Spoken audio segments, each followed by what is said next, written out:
नमस्कार, मी अश्विनी निशांगोटी पुन्हा एकदा तुमच्या सगळ्यांचं मनापासून स्वागत करते. मे महिन्यामध्ये जिथे इंडियामध्ये कडाक्याचा उन्हाळा असतो त्याच मे महिन्यामध्ये मात्र इथे थंडी असते. अर्थातच अमेरिकेच्या काही स्टेट्समध्ये असं असतं आणि उन्हाळ्याची सुरुवात मात्र 15 जूनच्या पुढून हळूहळू हलकीशी सुरुवात होते.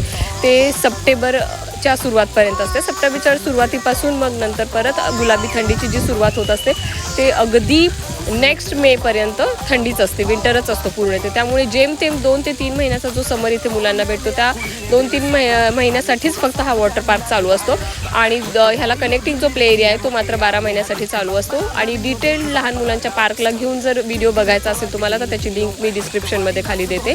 हा वॉटर पार्क जो आहे तो सकाळी 8 पासून ते रात्री 8 पर्यंत चालू असतो, कारण उजेडच रात्रीच्या 8:30-9 पर्यंत असतो उन्हाळ्यामध्ये. त्याच्यामुळे अशाच वेगवेगळ्या व्हिडिओसाठी चॅनलला सबस्क्राईब करायला विसरू नका. बेल आयकॉनला प्रेस करा जेणेकरून माझ्या अपकमिंग व्हिडिओचे तुम्हाला नोटिफिकेशन्स मिळतील. Thank you so much for watching this video. Thank you.